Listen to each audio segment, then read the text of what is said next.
Hi, I'm Roland Woodmickler. Today I'd like to show you another silicone mat that makes a beautiful impression of tree bark on fondant, gum paste. And what I'm going to use today is some modeling chocolate, and you could even use it on buttercream if you let it set up for a little bit. But it's it's silicone and it's very durable, and you can put that beautiful impression on whatever you might need bark for, making trees or signs, or gee, if you'd made a dog, you'd need some bark.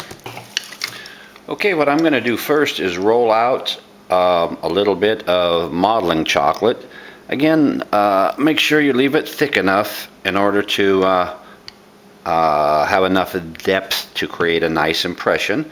Then we're going to take our mat and just set it over, turn it over onto the modeling chocolate in this case, and use pretty good pressure so you can get a nice clean impression as you roll over the top of the modeling chocolate. Now if you want to continue that, you can just place it again and bring it like so. It's going to fill out as much as you need. Now there are many ways you might go about coloring this.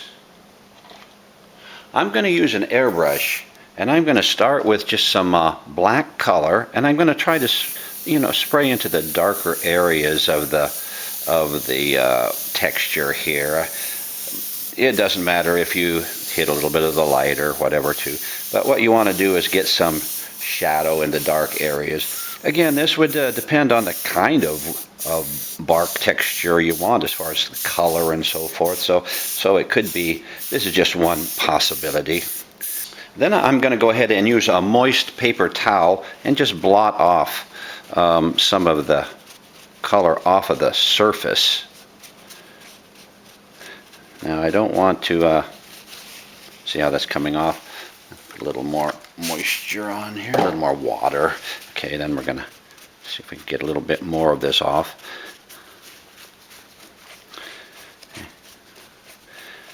And again, something like this could be used for a washed out piece of bark.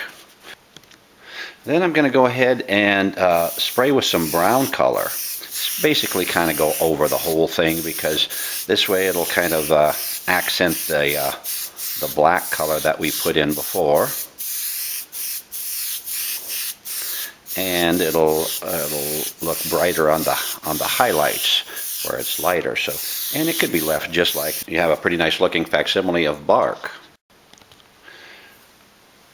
But I'm going to go ahead and I'm going to blot this a little bit more, and that'll make some additional highlights stand out, and that can even give you a more realistic appearance.